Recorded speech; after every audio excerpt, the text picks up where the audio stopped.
One of the most powerful instruments in Elizabethan England was not a sword, a cannon, or a warship. Sometimes it was a letter. A message could leave a noble household in secrecy, cross the English Channel inside a courier's coat, pass through several foreign cities, and still never reach its destination unread. Somewhere along the route, a seal might be carefully opened. A coded page could be copied. Strange symbols could be transformed back into words. Then the letter would be closed again and sent onward, while sender and recipient remained unaware that someone else had entered their conversation. We remember Elizabeth I through royal portraits, Shakespeare, Francis Drake, and the Spanish Armada. But behind that visible world existed another England. A world of informers, cryptographers, diplomats, merchants, couriers, priests, prisoners, and agents whose true loyalties could be difficult to determine. Their purpose was easy to describe and extraordinarily difficult to achieve. Protect the Queen, defend the state, and discover serious threats before they became action. In doing so, they helped change the way England understood political power.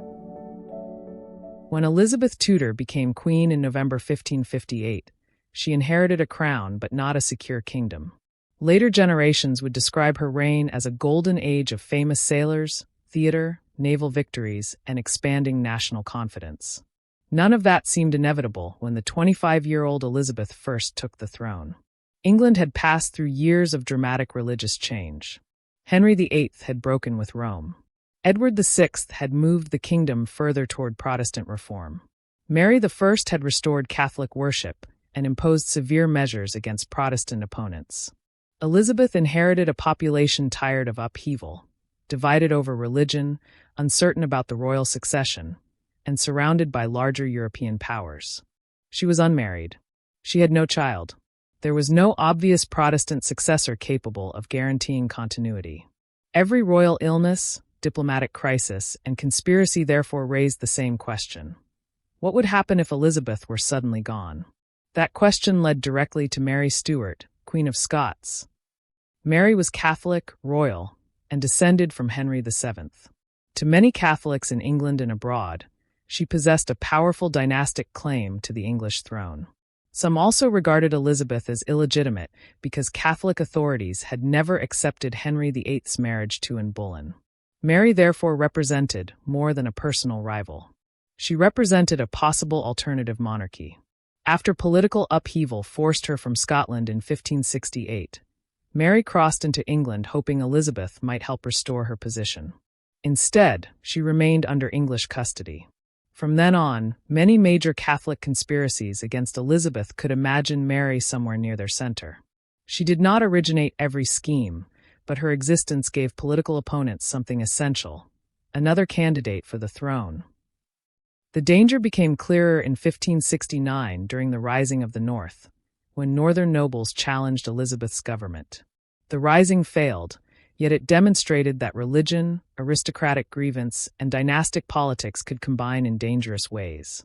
Then, in 1570, Pope Pius V formally excommunicated Elizabeth and declared that her Catholic subjects were released from obedience to her. Most English Catholics did not become political conspirators. Many continued to live quietly and regarded themselves as loyal subjects. But Elizabeth's ministers now confronted a difficult security problem. What happened if Spain or another Catholic power intervened militarily? What if the papacy supported another rising? What if Mary Stuart became the focus of a foreign-backed attempt to replace Elizabeth? Officials increasingly feared that religious networks could also become channels of political organization. Those anxieties intensified with the Ridolfi plot of 1571. Roberto Ridolfi, an Italian banker with extensive European connections, became involved in plans to replace Elizabeth with Mary, arrange Mary's marriage to the Duke of Norfolk, and secure support from abroad. The scheme was uncovered. Norfolk was ultimately put to death for treason. Ridolfi remained beyond English reach. Mary stayed in custody. The lesson for Elizabeth's government was difficult to ignore. Political schemes could operate internationally. Conversations in London might connect with exiles in France, diplomats in Spain, church officials in Rome, and forces in the Netherlands. Guards around a palace could not solve such a problem. Information traveled through ships, embassies, merchant houses, universities, ports, couriers, and private homes. William Cecil, Elizabeth's principal secretary and one of her most trusted advisors, understood the importance of reliable intelligence. He wanted more than court gossip or uncontrolled rumors. He wanted evidence that could reveal where serious danger was forming before it reached the government. Elizabeth herself often preferred caution. She delayed decisions, negotiated with rivals, and avoided policies that would remove every alternative. Her ministers sometimes found this frustrating, but her caution was also one of her great political strengths. Yet caution was only useful when supported by information. To negotiate effectively with France, she needed some idea of French intentions. To avoid unnecessary conflict with Spain, she needed to know whether Philip II was preparing for confrontation regardless of diplomacy. To keep Mary Stuart alive, she needed to understand what Mary's supporters were discussing. Information became the foundation beneath major political decisions. Elizabethan espionage did not begin as a modern intelligence agency. There was no single headquarters and no institution officially called the Queen's Secret Service. Instead, information flowed through people. Ambassadors reported from foreign courts. Merchants carried news from ports. Exiles described political factions abroad. Informers entered suspicious circles. Couriers were monitored. Letters were intercepted. Officials compared one report against another. Gradually, England began building something more valuable than an individual secret agent. It began developing a system, and the man who became most closely associated with that system was Francis Walsingham. Francis Walsingham did not resemble the romantic image of a secret agent.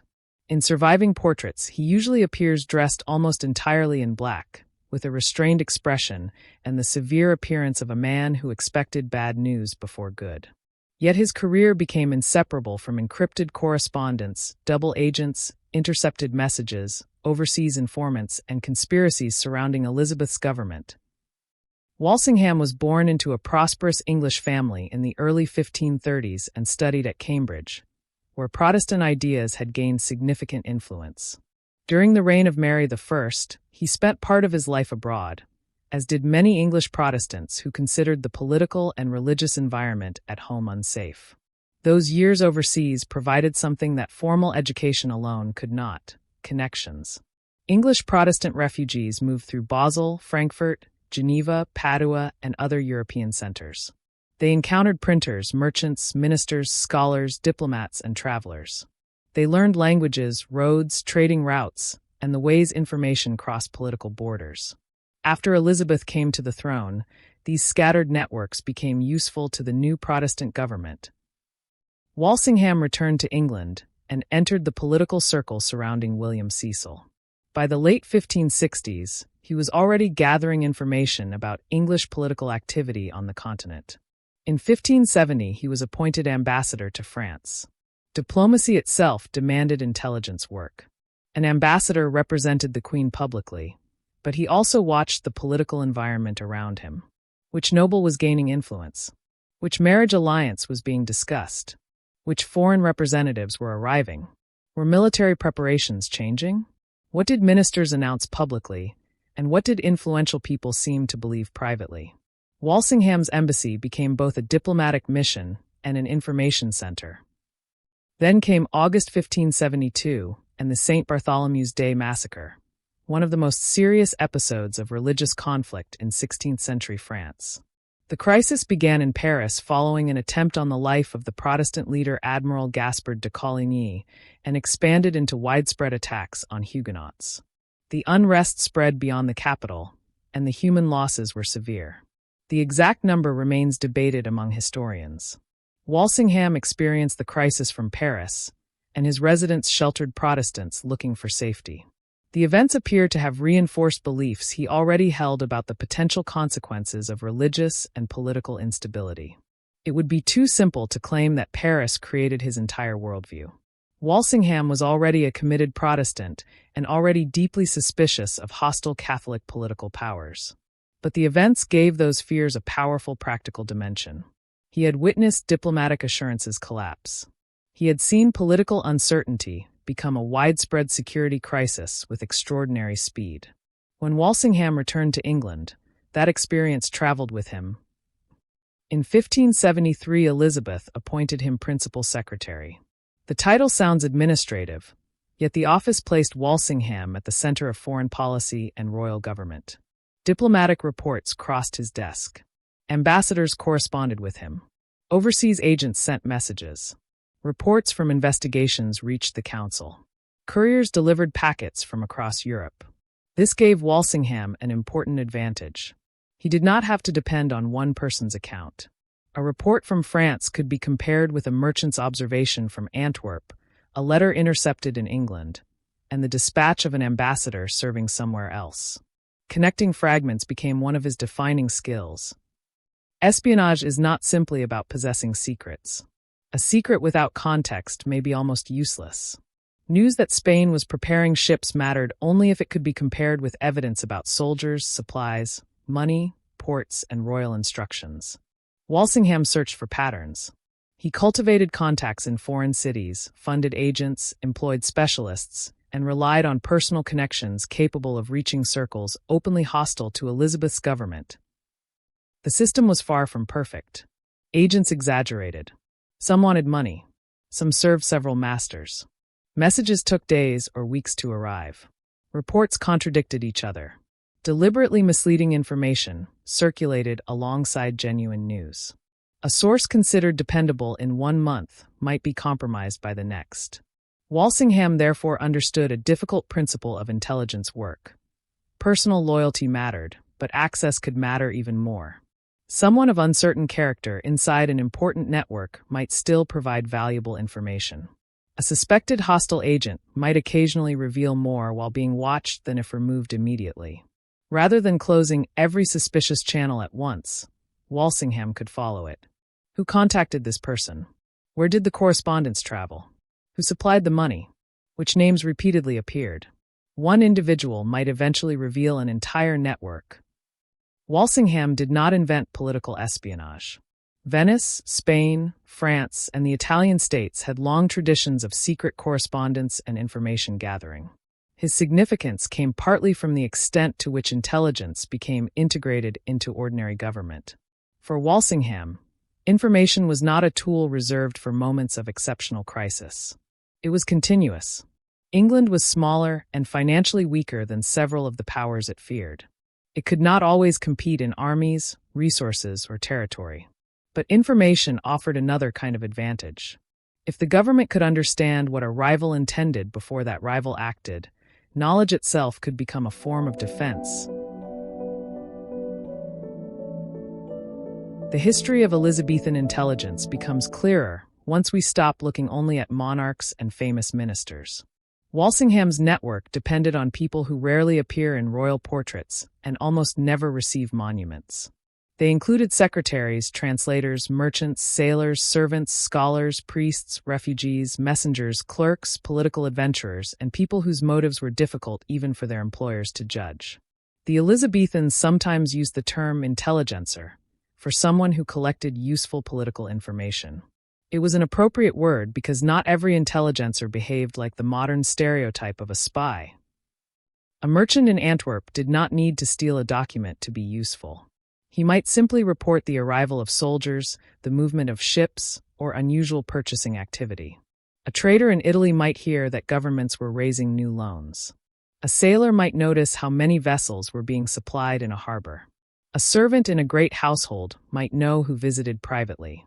A Catholic exile might hear conversations unavailable to a Protestant diplomat. Ordinary professions could produce extraordinary information. Merchants were especially useful because international commerce already gave them extensive networks. They traveled, wrote letters, understood ports and currencies, knew ship captains, and needed local information for their own business. That gave them a natural reason to ask questions. A government contact could convert commercial knowledge into political intelligence almost invisibly. Diplomats performed a similar function. An embassy was not merely a place where treaties were negotiated. It was a center of correspondence, patronage, conversation, and observation. Foreign visitors appeared. Couriers arrived and departed. Secretaries copied documents. Servants overheard disagreements. Access to an ambassador's household could reveal more than formal diplomatic meeting needed translation. Useful details had to be separated from noise and rumor. Then instructions traveled outward again. This administrative labor was essential. Nicholas Font, a secretary associated with Walsingham, illustrates the sort of person easily overlooked in popular history. He traveled, carried dispatches, gathered intelligence, and helped maintain the correspondence on which the network depended. A celebrated statesman could only operate effectively because someone organized the information arriving at his desk. William Waud was another significant figure. He performed diplomatic, investigative, and security-related duties and later became closely involved in state affairs. Such officials remind us that intelligence could intersect with the justice system. When evidence suggested conspiracy, properties might be searched, documents seized, and suspects formally questioned. In the most serious political cases, the Tudor state could authorize extremely coercive interrogation methods, including torture. That fact should prevent the era from being romanticized as a harmless world of invisible ink and clever disguises. The system defended Elizabeth's government, but it could also become intrusive and severe. Another challenge involved access. Walsingham wanted intelligence from inside Catholic political circles, but a known Protestant official could not simply appear among Catholic exiles and ask what they were discussing. He needed people who seemed credible to the group being observed. This requirement created the morally uncertain world of the double agent. Gilbert Gifford came from a Catholic family and had studied at Catholic institutions abroad. He could enter circles that would never have accepted a clearly identified servant of Elizabeth. Robert Poley likewise operated among people the government considered worthy of close attention. To the individuals around them, such men might appear sympathetic, helpful, or loyal. Meanwhile, information could quietly move toward Walsingham's network. Their usefulness did not necessarily depend on personal devotion to the crown. Some agents worked for money. Some changed loyalties. Some gave different accounts to different employers. Walsingham could still use them if their access produced information that could be checked against other evidence. This made Elizabethan espionage intensely personal. Surveillance was not always conducted from a distance. Sometimes the agent sat at the same table as the person being watched. He traveled with him. He listened to complaints. He offered assistance. He volunteered to carry correspondence. The danger was often not a stranger outside the door. It was someone already inside the circle of trust. Yet access alone was insufficient. An agent might obtain a coded letter only to discover that nobody could understand it. Intercepting a courier publicly might alert every person connected with him. The more sophisticated objective was therefore not simply to seize correspondence. It was to read it without stopping it. Let the letter continue. Let the network believe the channel remained secure. Then observe what happened next. For that, Walsingham needed specialists capable of transforming seemingly meaningless symbols back into language. The next battlefield was the page. Thomas Philippes never became as famous as Francis Walsingham. Yet some of the best-known intelligence successes of Elizabeth's reign would have been far more difficult without people like him. Philippes was highly educated, skilled in languages, and exceptionally capable at breaking ciphers. In a world where rulers, diplomats, conspirators, and secret agents encrypted sensitive correspondence, such talent could decide whether an intercepted document became useful evidence or remained an unreadable collection of symbols. Elizabethan ciphers ranged widely in sophistication. A simple system might substitute numbers or symbols for ordinary letters. More elaborate methods used nomenclators, combining alphabet substitution with special signs representing entire words, titles, names, or places. Frequently used political terms might receive symbols of their own. Meaningless characters could be inserted deliberately to confuse anyone attempting to decode the text. The result could look completely alien to an untrained reader. But coded language still contained patterns. Some letters appear more often than others. Certain words repeat. Greetings follow conventional forms. Royal titles and familiar names may occur in predictable places. When a cryptographer examined enough material, those patterns could gradually become visible. A symbol appearing repeatedly might represent a common vowel. A distinctive cluster might be a name. Once several substitutions were identified, whole sections could begin to open. This was not magic. It was patience, comparison, linguistic knowledge, and repeated deduction. Breaking the cipher, however, was only half the problem. The intelligence network first needed access to the letter. A visibly opened message would warn the sender or recipient immediately. Agents therefore developed methods intended to interfere with correspondence as little as possible. Seals might be carefully lifted or reproduced. The text could be copied before the original was resealed and returned to its route. This dramatically increased the value of interception. If officials simply seized a courier, they obtained one packet. If they quietly read the packet and allowed the journey to continue, they might discover who responded, where the answer traveled, who carried it, and which other names appeared. The communication route itself became intelligence. Instead of cutting the line, Walsingham wanted to enter it. This principle became central to his surveillance of Mary, Queen of Scots. Mary had spent years under confinement, and her correspondence was increasingly restricted. Yet absolute isolation created a problem for anyone trying to understand her intentions. If Mary could communicate with nobody, she could reveal very little. Walsingham and his allies strongly suspected that she remained at the center of hopes for replacing Elizabeth. But suspicion was not the same thing as documentary evidence. A controlled channel offered another possibility. Mary could be permitted to believe she possessed a secure route while government agents quietly monitored the messages traveling through it. The arrangement required couriers, guards, agents, cryptographers, and administrators to work together. It also demanded patience. Move too early, and the network might vanish. This was intelligence as controlled observation. The most valuable secret was not always the content of one message. Sometimes it was the sender's belief that the channel itself remained private. If someone trusted the cipher, they might write things they would never say openly. If they trusted the courier, they might identify additional contacts. If officials preserved that confidence long enough, a whole network could reveal itself.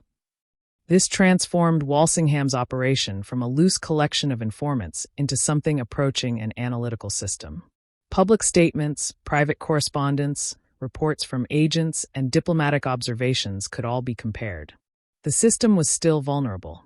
A badly repaired seal could expose the operation. A cryptographer could interpret something incorrectly. A courier might become suspicious. A rival government could circulate misleading documents. A cipher might suddenly be changed. Nothing was certain, but when the method worked, the advantage was extraordinary. One side believed it was speaking privately. The other side was silently listening. Mary Stuart would eventually discover how decisive that difference could become. By the early 1580s, relations between England and Spain were moving steadily toward open conflict despite continuing diplomacy. Philip II ruled one of Europe's greatest composite monarchies, with territories across Iberia, Italy, the Netherlands, and the Americas. Spanish silver crossed the Atlantic. Spanish armies operated in Europe. Spanish diplomats maintained connections throughout the Catholic world. England was smaller, less wealthy, and far less imposing on paper. Yet Elizabeth's government was increasingly challenging Spanish interests. English privateers targeted Spanish shipping. Merchants searched for new markets. England aided Protestant forces resisting Spanish rule in the Netherlands. Religious rivalry made every political disagreement more dangerous. Spanish officials increasingly regarded Elizabeth as an obstacle to Catholic interests and imperial stability. Elizabeth's ministers increasingly viewed Spain as a potential threat to English independence. Between those competing fears came years of undeclared confrontation. Elizabeth repeatedly tried to preserve ambiguity. She wanted room to pressure Spain without committing England prematurely to a costly war. She could tolerate privateering while maintaining formal diplomatic relations. She could assist Protestant forces while limiting the scale of English intervention. Walsingham tended to view Spain with greater alarm than the Queen did. This made intelligence essential. Policy depended on what Philip actually intended. If Spain was preparing a major operation against England, excessive caution might be dangerous. If reports exaggerated Spanish intentions, unnecessary confrontation could be equally damaging. Walsingham therefore searched continuously for information about Spanish strategy, Catholic exiles, diplomatic contacts, military preparation, and political activity inside England. The Throckmorton plot of 1583 reinforced many of his concerns. Francis Throckmorton, a young English Catholic, became associated with a conspiracy connecting Mary Stuart, foreign intervention, and domestic political resistance. The investigation exposed contacts between English opponents of Elizabeth and international diplomacy. The Spanish ambassador Bernardino de Mendoza became implicated in secret communications and was expelled from England. To Walsingham, the implications were obvious. Diplomatic households could become centers of covert activity. Exiles abroad could communicate with supporters at home. Foreign intervention might be coordinated with domestic unrest. The state consequently increased its scrutiny of Catholic networks. Here the historical picture becomes morally complicated. Most English Catholics did not participate in plots against Elizabeth. Many attempted to practice their faith privately while remaining politically loyal.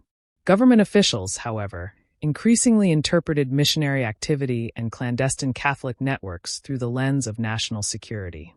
Priests trained on the continent and returning to England could be treated not merely as religious figures, but as possible channels of foreign influence. Laws became increasingly severe. Informers penetrated households. Suspects were examined. In some cases, the authorities used coercive methods. Treason convictions could lead to capital punishment. Espionage, therefore, became part of a cycle. Officials expected conspiracy and expanded surveillance.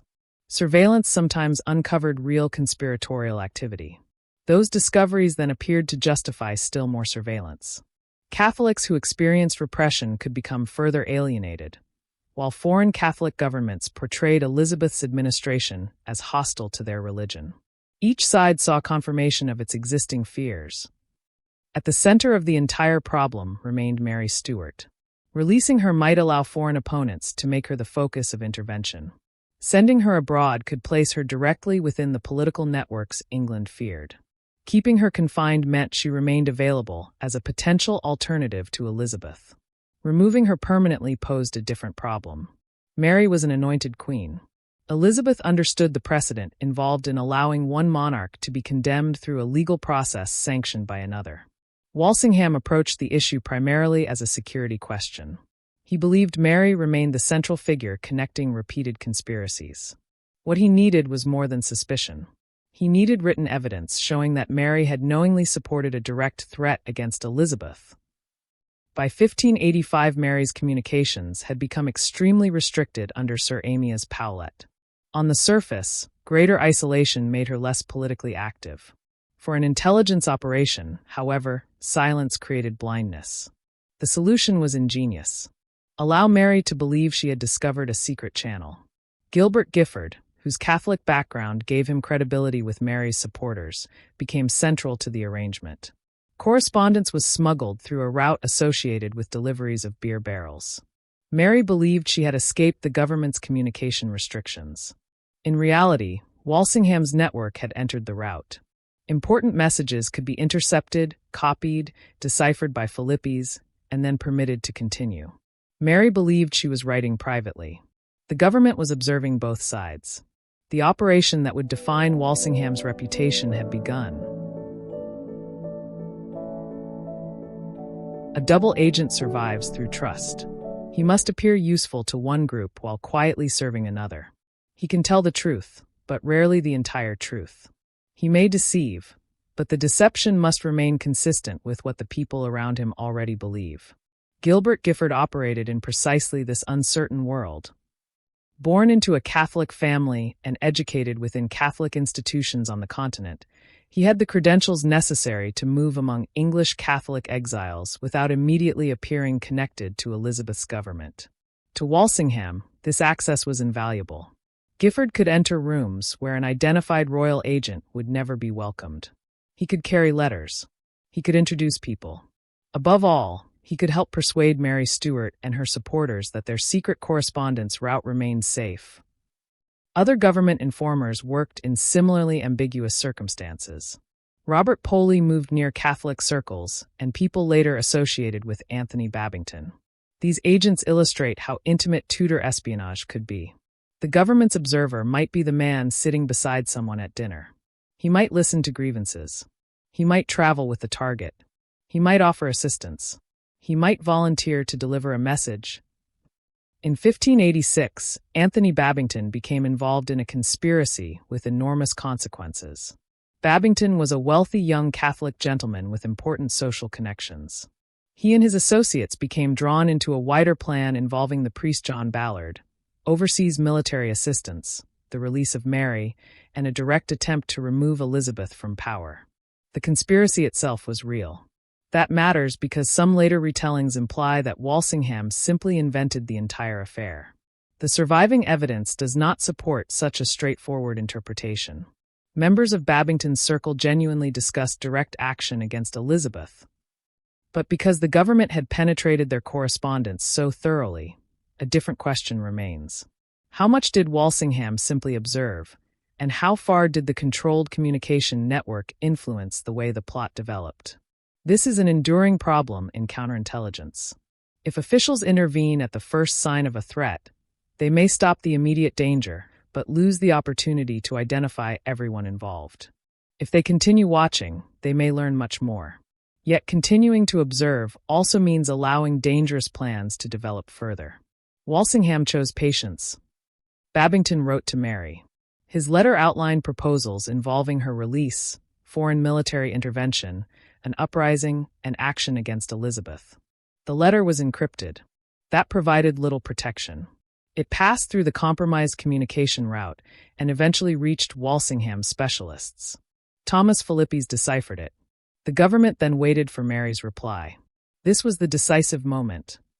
For years, Elizabeth's counselors had suspected Mary of encouraging movements against the government. Now they wanted language that could be attributed directly to her.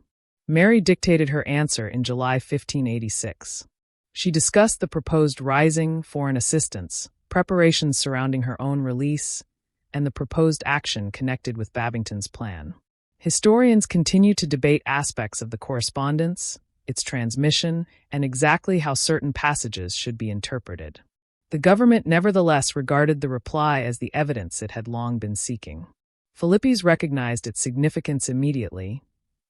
Walsingham, however, wanted to identify as much of the network as possible. His side added an extra postscript asking for identifying details concerning the men assigned to carry out the action against Elizabeth. That passage was not part of Mary's original dictated reply. It was an intelligence manipulation. The intention was to encourage the conspirators to expose themselves more completely. The decision also created real risk. If Babington's circle recognized that the letter had been altered, the entire communication system might be exposed. Walsingham understood the danger. This detail helps correct the popular image of an all-knowing spymaster who controlled every event perfectly. He did not. His operation relied on uncertain people, incomplete information, imperfect timing, and calculated risks. Eventually, the conspiracy began to unravel. Babington became suspicious. Government arrests followed. Members of the circle were captured, questioned, and brought before the authorities. Babington and several associates were convicted of treason and received the severe penalties associated with that offense in Tudor England. For Walsingham, however, the most important case still concerned Mary. Her secretaries were questioned. Her papers were searched and seized. The correspondence route she believed had freed her from isolation had instead created the documentary case that would be used against her. The operation succeeded because several disciplines had worked together. Gifford provided access. Philippes read the cipher. Officials controlled the correspondence channel. Informers watched the conspirators. Walsingham decided when to observe and when to intervene. No single agent solved the case. The network did. And Elizabeth now faced the decision she had avoided for nearly 2 decades. Mary Stuart had been a crowned queen almost from infancy.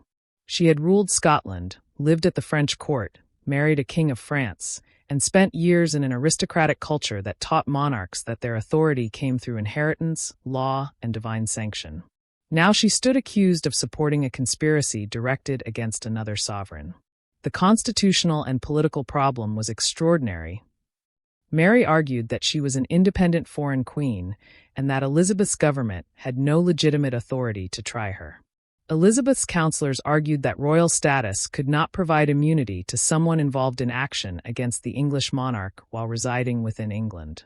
Mary's trial took place at Fotheringhay Castle in October 1586. The proceedings offered nothing resembling the protections of a modern criminal trial. Mary did not enjoy independent access to all the documents presented against her. Her secretaries had already been questioned. Copies of intercepted correspondence were used. The Babington letters became central to the government's case. Mary defended herself forcefully. She challenged the reliability of the evidence and denied knowingly approving a direct attack upon Elizabeth. She also suggested that correspondence could have been altered. In one respect, this objection identified a genuine weakness in the intelligence process because Walsingham's team had added the postscript seeking additional information about Babington's associates. The government maintained that Mary's own unaltered reply already demonstrated sufficient involvement. The commissioners found her guilty. The verdict did not resolve Elizabeth's dilemma. The Queen still had to decide whether the sentence should be carried out. Her hesitation was not simply personal. Executing another anointed monarch challenged assumptions on which monarchy itself rested. European rulers were not regarded as ordinary political participants. They represented dynastic and sacred authority. If Elizabeth authorized the sentence against Mary, she was accepting that under exceptional circumstances, one queen could be judged under the laws of another kingdom. Her counselors focused on a different concern. As long as Mary remained alive, they believed future conspirators would continue to see her as an alternative sovereign. Eventually, Elizabeth signed the warrant. Mary, Queen of Scots, was put to death at Fotheringhay on February 8, 1587. Her removal ended the most obvious dynastic alternative to Elizabeth, but it also transformed her into a powerful martyr figure for many Catholic supporters. Her fate was condemned across much of Catholic Europe. For Walsingham's intelligence system, however, the case demonstrated something larger. Secret information could become state power. Rumors could be denied. An informer could be accused of dishonesty. A preserved letter seemed more concrete. It could be copied, decoded, compared with other documents, shown to counselors, and introduced during formal proceedings. Secret knowledge had been transformed into official evidence. This documentary culture was becoming an important feature of Elizabethan government. Reports were kept. Examinations were recorded. Names appearing in one investigation could be compared with names found years later. The state was becoming better at remembering. That growing capacity had serious moral costs. The same methods that exposed genuine conspiracies also intruded into religious communities. Officials opened private correspondence. Agents betrayed friendships. Informers sometimes had questionable motives. Some investigations used forms of coercion that modern observers rightly regard as abuse. The government justified such measures by pointing to real dangers: foreign intervention, rebellion, and attempts against the monarch. Those dangers existed.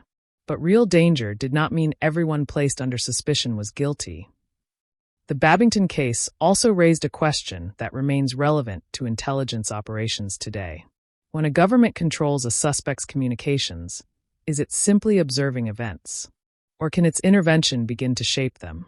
Walsingham allowed the conspiracy to continue under observation because he wanted broader evidence and a clearer picture of the participants. That patience exposed a genuine plan.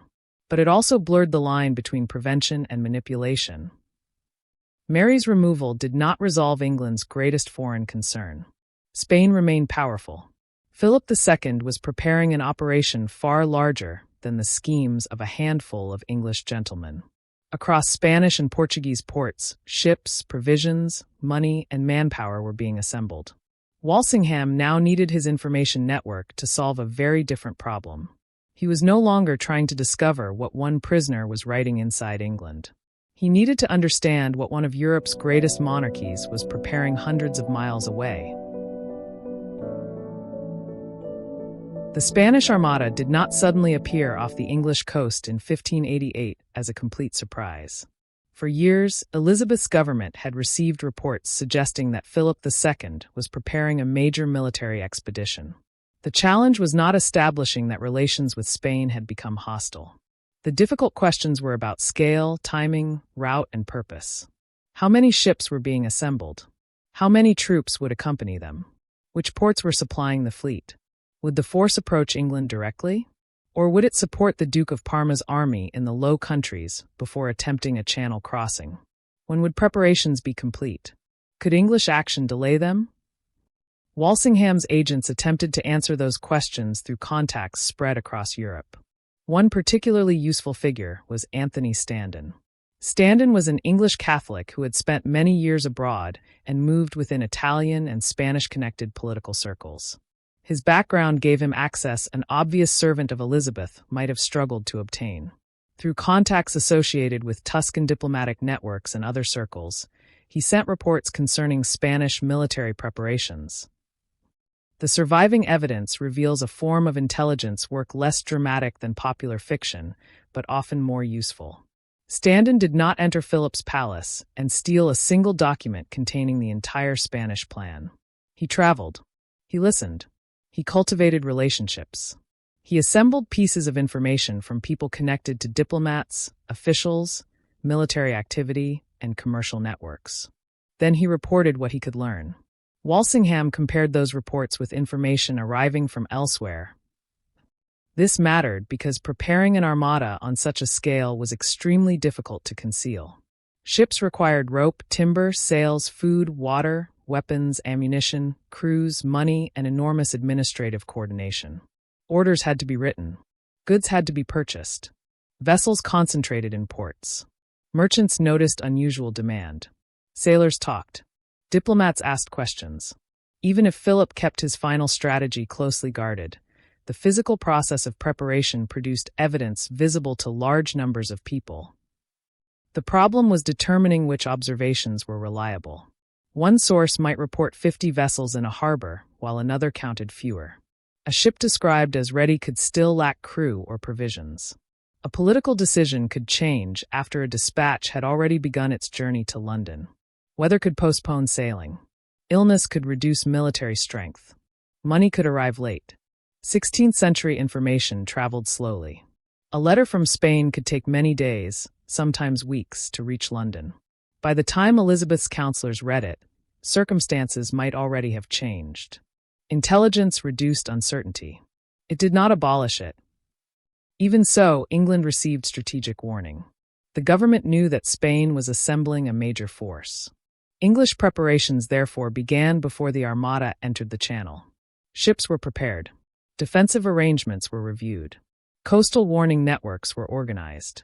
Beacon systems could spread news rapidly once enemy vessels were sighted. Officials also received information from the Low Countries, where Parma's army represented a crucial part of the Spanish strategy. English leaders considered offensive action as well. In 1587, Francis Drake entered Cadiz and attacked shipping and supplies intended for the Spanish preparations. The raid contributed to delays but did not permanently prevent the expedition. Information and military policy were working together. Intelligence could reveal vulnerabilities. Political leaders still had to decide whether to act upon them. Elizabeth continued negotiating with Spain even while preparing for conflict. That sometimes frustrated Walsingham. Yet her policy reflected another reality of intelligence. Information rarely offered complete certainty. A report that Spain intended an expedition could not provide the exact moment it would sail. Negotiation might buy time. Military action might also intensify a conflict England hoped to avoid. Elizabeth wanted options. Walsingham's agents could not command a fleet or control the weather. What they gave England was warning, and warning gave the kingdom time. When the Spanish Armada entered the English Channel in the summer of 1588, the crisis moved from reports and coded correspondence into open military confrontation. The fleet was enormous by 16th century standards. Spanish vessels carried sailors, soldiers, artillery, provisions, and the expectation that they would cooperate with the Duke of Parma's forces in the Netherlands. English observers watched its approach. Coastal warnings moved inland. Naval commanders prepared to respond. The campaign became one of the most celebrated episodes in English history. but later legend can make the result appear inevitable. It was not. The Spanish maintained an effective defensive formation during much of their progress through the Channel. English commanders including Lord Howard of Effingham, Francis Drake, John Hawkins, and Martin Frobisher sought to use maneuverability and artillery at range rather than allowing the Spanish to exploit their strength in close combat. But the central Spanish difficulty was coordination. The plan depended on combining the Armada with Parma's army and assisting the transport of those troops across the Channel. Communication between the fleet and Parma was slow. The coastal geography was difficult. Dutch naval forces controlled important approaches. Parma's barges could not simply depart the moment the Armada arrived. When the fleet eventually anchored near Calais, English fire ships were sent toward the position. Spanish commanders feared the threat posed by burning or explosive vessels and cut anchor cables to avoid them. The formation scattered.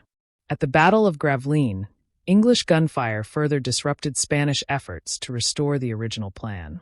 The Armada nevertheless remained a substantial force.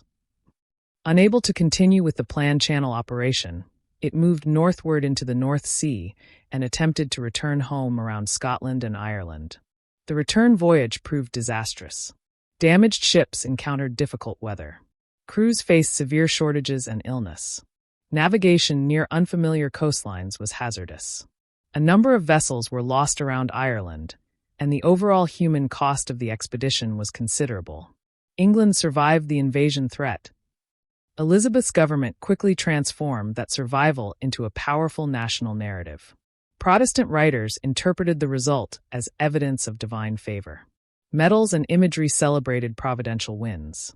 Elizabeth's famous appearance at Tilbury, where she addressed troops assembled in case of a landing, became part of her enduring image. Walsingham's information network largely disappeared behind those heroic scenes. That is understandable. Secret intelligence rarely produces images suitable for grand paintings. A monarch addressing an army is memorable. A fleet in the Channel is memorable. A coded report arriving months before the crisis is far less visible. Yet the Armada demonstrated why intelligence had become so important. Reports from across Europe helped England understand that a major threat was developing. Information about Spanish preparations could be compared with news from the Low Countries. Coastal observation then confirmed the fleet's actual movement. Messages traveled from local officials toward the political center. Orders moved back outward. England was learning how to think across distance. That skill would become increasingly important as the country's ambitions moved beyond Europe. A government cannot project influence across oceans while remaining ignorant of distant conditions. It needs reports. It needs maps. It needs merchants who know ports. It needs sailors familiar with coastlines and currents. It needs diplomats capable of interpreting rival governments. And it needs officials able to compare rumors and decide which information deserves attention. The Elizabethan intelligence network belonged to the same broad culture as navigation, cartography, privateering, and overseas commerce.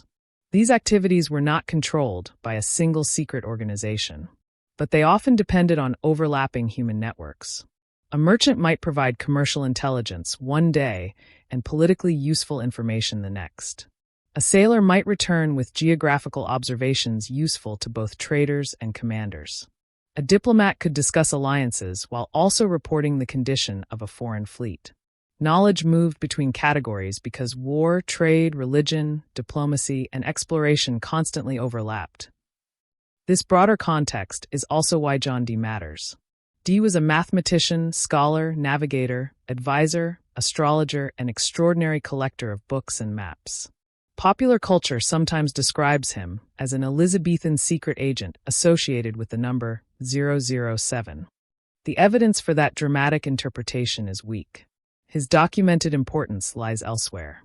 Dee thought deeply about navigation, sea power, territorial claims, and the possibility of a future British imperial sphere.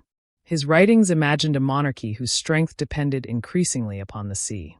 That vision existed long before England possessed anything resembling the later British Empire. The distinction matters.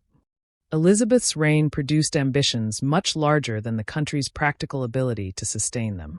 The Armada demonstrated that England could defend itself against a major European power. It did not prove that England could rule distant territories. That challenge would be tested across the Atlantic. Elizabethan confidence at sea developed first through voyages, private investment, trade, raiding, and competition with Spain rather than through a stable colonial empire. Francis Drake became perhaps the most celebrated figure in this maritime world. Between 1577 and 1580, he circumnavigated the globe, becoming the first English commander to lead such an expedition and return home. The voyage was a remarkable navigational achievement. It was also more than exploration. Drake targeted Spanish possessions and captured valuable cargo during the journey. English supporters celebrated him as a national hero. Spanish authorities regarded him very differently, as a pirate operating with English royal protection. Elizabeth's decision to knight Drake aboard the Golden Hind illustrates how closely private enterprise and government policy could overlap. England lacked the resources required to imitate the Spanish imperial system directly. The Crown therefore relied heavily on merchants, investors, chartered ventures, and private captains prepared to risk their own capital. That arrangement reduced direct royal expenditure. It also blurred the boundary between commerce and international rivalry. A voyage might search for markets while collecting geographical information. A captain might trade in one location and challenge a rival's shipping somewhere else. Expeditions could carry diplomatic messages, survey coastlines, or investigate places suitable for future settlement. Almost every voyage generated information. Captains returned with knowledge of winds, currents, harbors, fortifications, foreign trade routes, and political conditions. Commercial knowledge could become strategic knowledge. Yet Elizabethan maritime expansion also contained realities that cannot be separated from the later history of empire. John Hawkins, Drake, and other English seafarers participated in England's early involvement in the Atlantic slave trade. African captives were forcibly transported and sold in Spanish America. This history reminds us that maritime expansion cannot be reduced to a heroic story of navigation and exploration. It also involved coercion, exploitation, slavery, and competition for wealth. English efforts in North America exposed another major limitation. Ambition was easier than control. Walter Raleigh received royal backing for attempts to establish settlements across the Atlantic. In 1585, an English colony was founded at Roanoke Island. The venture had several purposes. It was a settlement experiment, a potential commercial base, and strategically a possible location from which English ships could challenge Spanish activity. But the colonists entered a region they understood poorly. Supply from England was unreliable. Local environmental knowledge was limited. Relations with Carolina Algonquian communities deteriorated. The first settlement was eventually abandoned. A second group arrived in 1587, this time including families. Their governor, John White, returned to England for supplies. Then the Armada crisis delayed his journey back across the Atlantic. When White finally returned in 1590, the settlement had been abandoned. The word Croton had been carved at the site. Exactly what happened to the colonists remains debated. One strong possibility is that some relocated or integrated with nearby indigenous communities, but the surviving evidence is incomplete. Popular culture remembers Roanoke as the lost colony. For the wider history of Elizabethan power, however, its failure demonstrates how limited England's imperial capacity remained. The country could cross the Atlantic. It could claim land on European maps. It could dispatch settlers. It could imagine strategic bases. But maintaining a colony required stable supply lines, agricultural knowledge, environmental adaptation, political relationships, and a much deeper understanding of indigenous societies. Ships and ambition were not enough. This matters when asking whether Elizabeth's spies built an empire. They did not. The British Empire of later centuries did not exist during Walsingham's lifetime. English colonial power remained extremely limited. What the intelligence revolution contributed instead was a collection of habits useful to any government attempting to operate farther from home. Officials learned to gather reports from distant places. Merchants became sources of information. Diplomats became observers. Travelers carried political and commercial news. Individual reports could be collected and compared instead of remaining disconnected rumors. The same principle increasingly mattered to maritime expansion. A captain needed charts. A merchant needed intelligence about markets. A colonial organizer needed knowledge of geography, local politics, food supply, rival powers, and communities already living in the region. Where knowledge was poor, ambitious ventures could fail dramatically. Roanoke demonstrated that reality. Elizabethan England could imagine an imperial future before it possessed the resources necessary to make that future secure. By the 1590s, maritime ambition was growing. So were the costs of prolonged conflict. Walsingham would not live to see where those ambitions eventually led. He died in 1590, 2 years after the Armada. But many of the methods he had helped normalize survived him. Francis Walsingham died in April 1590. Much of his career had been shaped by the fear that England might face some combination of foreign intervention, domestic rebellion, religious conspiracy, and dynastic crisis.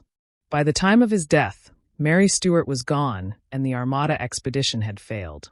Yet the underlying problems remained. England was still at war with Spain. Elizabeth still had no child. The question of succession became more urgent with every passing year. If the intelligence system had existed only because of Walsingham's personality, it might have collapsed after his death. Instead, many of its methods survived. That may be among his most significant achievements. Government had grown too dependent upon organized information gathering simply to abandon it. Secretaries, agents, cryptographers, diplomats, and couriers continued working under different patrons. Robert Cecil, son of William Cecil, became increasingly influential and eventually assumed much of the political responsibility once carried by his father and Walsingham. Other political figures created intelligence networks of their own. The Earl of Essex and Anthony Bacon maintained extensive correspondence with contacts abroad. Foreign information also became part of political competition within Elizabeth's court. Courtiers wanted intelligence because knowledge from abroad could influence policy, military decisions, royal favor, and eventually the succession. Former Walsingham agents remained active. Thomas Philippes continued working with ciphers and government intelligence. Robert Poley remained employed as a messenger and operative. Anthony Standen continued reporting from abroad. What had once appeared to be one extraordinary minister's network was becoming a wider political habit. Government expected information. Court factions competed to obtain it. Foreign governments attempted to influence it. The same world produced one of the most enduring mysteries of Elizabethan literary history: Christopher Marlowe's connection to government service. Marlowe is remembered primarily as the playwright and poet behind works including Dr. Faustus and Tamburlaine. But surviving records show that he carried out some kind of sensitive work for Elizabeth's government. In 1587, Cambridge officials hesitated to award him his Master of Arts degree because of unexplained absences and rumors concerning Catholics abroad. The Privy Council intervened. It stated that Marlowe had performed the Queen good service and had been employed in matters benefiting the country. The wording strongly implies confidential government activity. What exactly Marlowe did is not known. Later writers have suggested that he infiltrated Catholic circles or worked directly inside Walsingham's network. Some possibilities are plausible.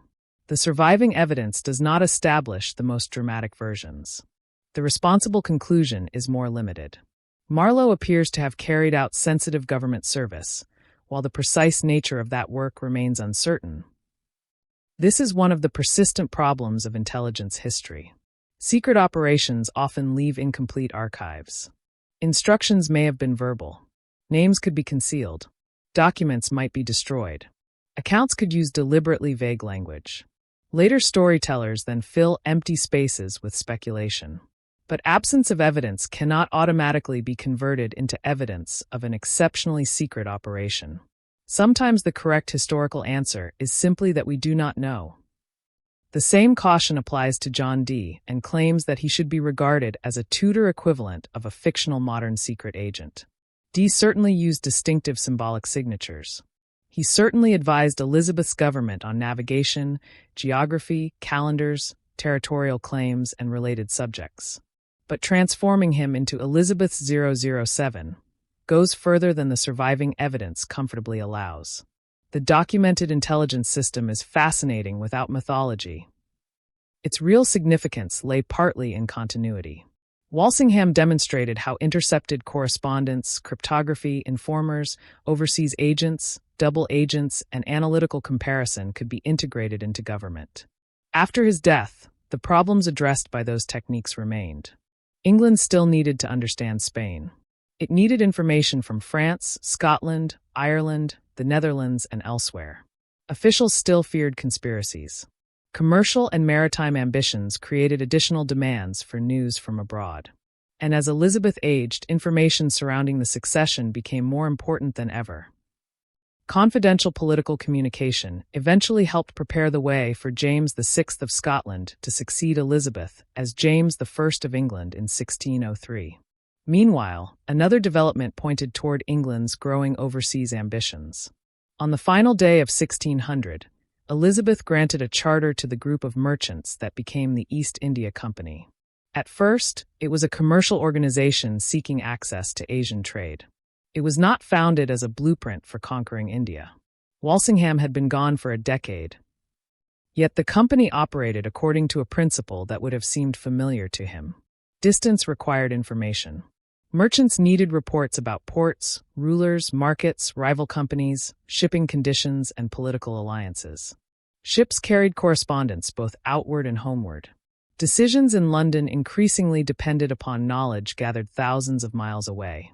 The future empire still lay far ahead. But England's ability to operate across distance was becoming more sophisticated.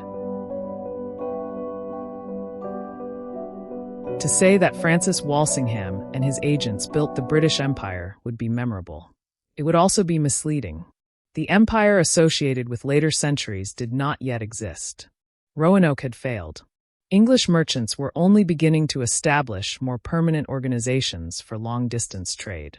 The East India Company received its charter at the end of Elizabeth's reign, and nobody in 1600 could have predicted that it would one day command armies and govern enormous territories. The connection between Elizabethan intelligence and later imperial expansion, therefore, has to be made carefully. This is not a story about secret agents planning future colonies in a London office. It is a story about the growth of state capacity. At the beginning of Elizabeth's reign, many of the government's most urgent questions were defensive. Which noble families might rebel? What did France intend? Was Spain supporting a conspiracy? Who was communicating with Mary Stuart? Could a foreign force intervene? Where might an enemy expedition approach England? These were questions of immediate security. By the end of the reign, another group of questions had become increasingly important. Where could English merchants trade? Which sea routes might bypass Spanish and Portuguese control? Which ports could support long voyages?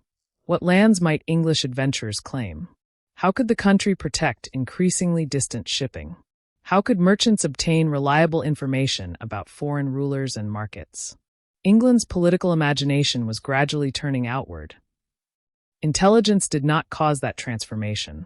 Navigation, shipbuilding, investment, commercial competition, religion, privateering, war, geographical knowledge, and royal policy all played major roles.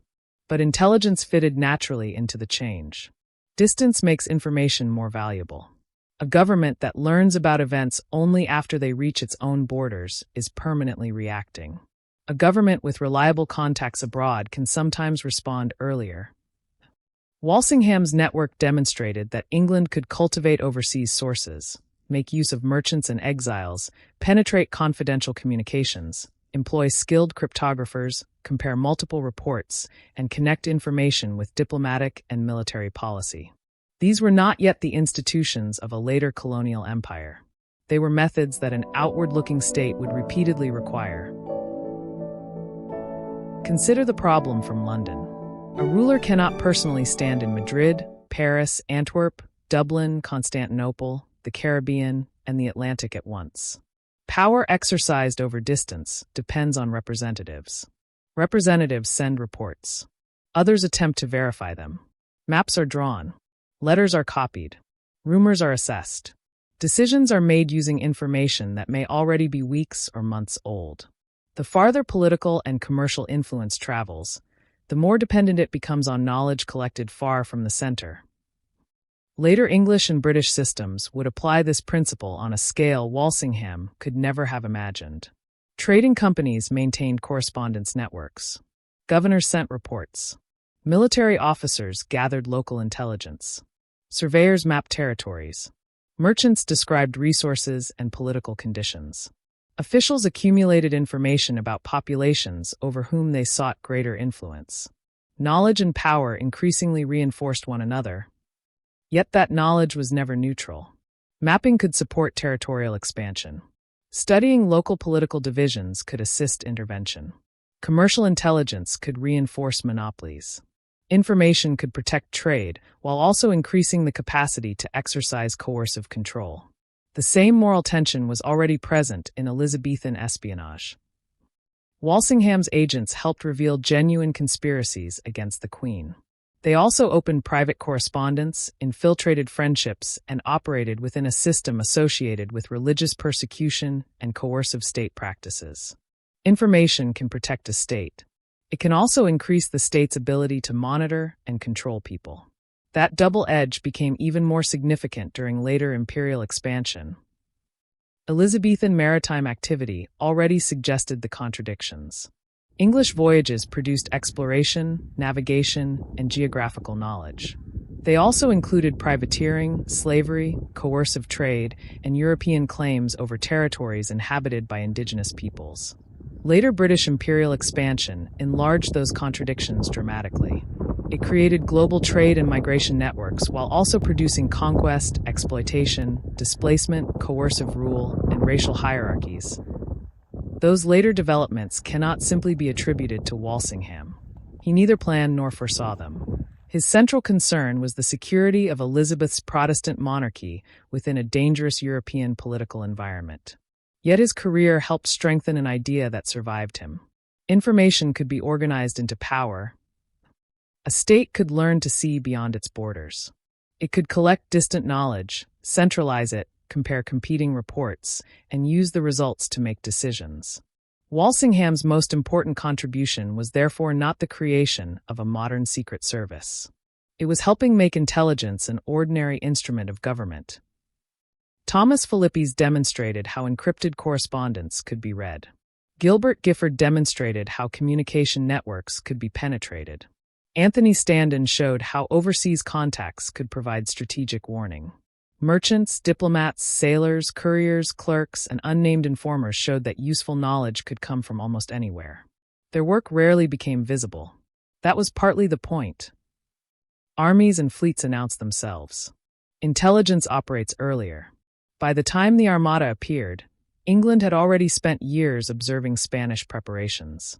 By the time Mary's correspondence became evidence against her, Walsingham's network had already been inside the communication channel for months. By the time England began looking more seriously toward distant trade, its officials already understood the value of networks capable of carrying information across borders. The forgotten spies did not literally build an empire. What they helped build was one of the conditions that made later expansion easier. A government increasingly capable of gathering information from far away and converting that information into policy. Before England could attempt to exercise influence across distant seas, markets, and territories, it first had to learn how to think across distance. In the shadowed rooms of Elizabeth's government, among cipher sheets, intercepted correspondence, secret payments, and reports from people using uncertain names, that lesson was already being learned. A letter arrives in London. Its seal appears untouched. The writer believes the message is private. The recipient believes the route is secure. Neither realizes that the words have already been copied, deciphered, and studied.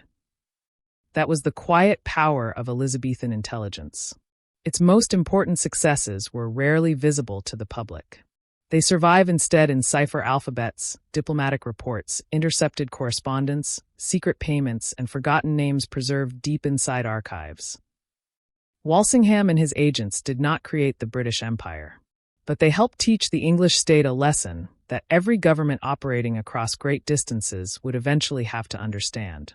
Distance could be reduced by information. A developing threat might be recognized before it arrived. And knowledge, gathered quietly enough, could become more powerful than the person carrying the original letter ever imagined.